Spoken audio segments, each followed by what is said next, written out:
एक ही तरह के नाम होते हैं, ये एक ही तरह का नाम है ना प्लस प्लस, तो फंक्शन भी ऐसे ही है, नाम एक जैसे ही है, ये भी फंक्शन ही है। अभी आपको बताता हूँ फंक्शन है कि नहीं, ठीक है। तो नाम एक जैसे होते हैं लेकिन आपस में जो फर्क कर रहे होते हैं किस बुनियाद पे कर रहे होते हैं, किस बुनियाद पे कर रहे थे, डाटा टाइप की बुनियाद पे या नंबर ऑफ पैरामीटर की बुनियाद पे या कॉम्बिनेशन ऑफ बोथ, ठीक है। तो ये है आइडिया बेसिकली फंक्शन ओवरलोडिंग का। ऑपरेटर ओवरलोडिंग में क्या है, बिल्कुल ऐसा ही आइडिया है कि हमने ऑपरेटर तो नाम तो एक ही होगा प्लस या माइनस, ठीक है, लेकिन वो आपस में फर्क किस बुनियाद पे कर रहे होंगे। जैसे मतलब फॉर एग्जाम्पल मैं प्लस ऑपरेटर लिख देता हूं, तो वो मैं एक ही ऑपरेटर लिखा है प्लस वाला ही ना, वो आपस में कैसे फर्क कर रहे होंगे, नंबर ऑफ पैरामीटर की बुनियाद पे, डाटा टाइप की बुनियाद पे या combination of both. This idea is called operator overloading, ठीक है। वो कैसे होता है मैं अभी आपको थोड़ी देर बताता हूँ।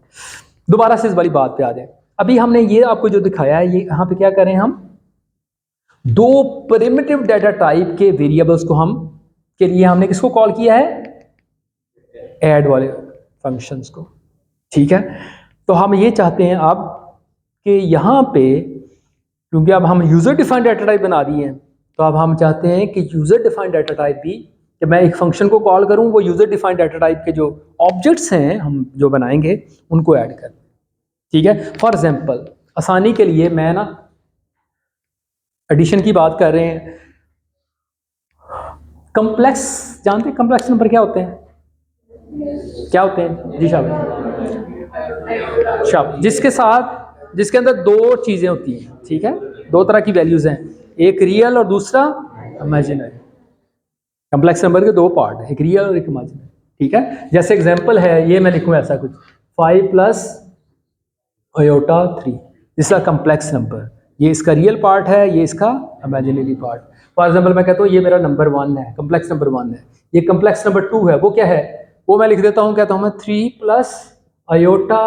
(2), ठीक है। मैथ के अंदर आप इन्हें दोनों को ऐड करते थे, कैसे क्या ऐड करते थे जी शाबाश शाबाश, रियल को रियल के अंदर, ये रियल पार्ट है तो रियल पार्ट के अंदर ऐड होगा, ये इमेजिनरी पार्ट है तो इमेजिनरी पार्ट के अंदर ऐड होगा। तो ये क्या आ गया, C1 + C2, सही है। हम ऐसे अभी ऐसा ही प्रोग्राम लिखते हैं, हम एक क्लास बनाते हैं, क्योंकि C++ के अंदर कोई कॉम्प्लेक्स डाटा टाइप की क्लास नहीं है, तो हम भाई क्लास बनाना तो हमें आती है, नई डाटा टाइप बनानी आती है हमें, तो हम ऐसा करते हैं कि कॉम्प्लेक्स डाटा टाइप बनाते हैं, क्लास है उसका नाम है क्या, कॉम्प्लेक्स, हाँ जी शाबाश। कितने एट्रीब्यूट्स हैं उसके, 2, कौन कौन सा, एक रियल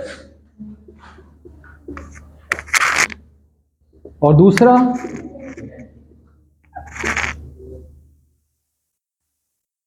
इमेजिनरी। अभी मैं छोटा लिख देता हूँ, ठीक है, इमेजिनरी पूरा नहीं लिखता। और इसी तरह से पब्लिक पार्ट के अंदर क्या लिखूंगा मैं, इसका कंस्ट्रक्टर के जैसे ही मैं इसका ऑब्जेक्ट बनाऊं तो डिफॉल्ट वैल्यू जो मैं रखना चाहूँ वो ऑटोमेटिकली इसके अंदर आ जाए, ठीक है। तो मैं एक ही कंस्ट्रक्टर लिखता हूँ जैसे अभी तक हमारा तरीका कर रहा है, ठीक है। मैं अभी लिख देता हूँ, इंप्लीमेंटेशन आपने क्लास के बाद लिख के मुझे देनी है, ठीक है। कंस्ट्रक्टर लिखता हूँ मैं जिसका नाम है कॉम्प्लेक्स, उसको मैं वैल्यू पास कर देता हूँ डबल और डबल आई, ठीक है। इसकी इंप्लीमेंटेशन आपने मुझे देनी है, इस तरह से मैं इसका फंक्शन लिखता हूँ, बड़ी तवज्जो फरमानी है प्लीज। ऐड, अभी तो हम खुद लिखते हैं, जो पहले तरीका कर रहा है उसी तरह से हम इंप्लीमेंट करें। फंक्शन का नाम लिखते हैं क्या, ऐड, जिसको ऐड फंक्शन है, यानी कि मेन के अंदर मैं इसे कॉल कैसे करूंगा, देखिए जरा,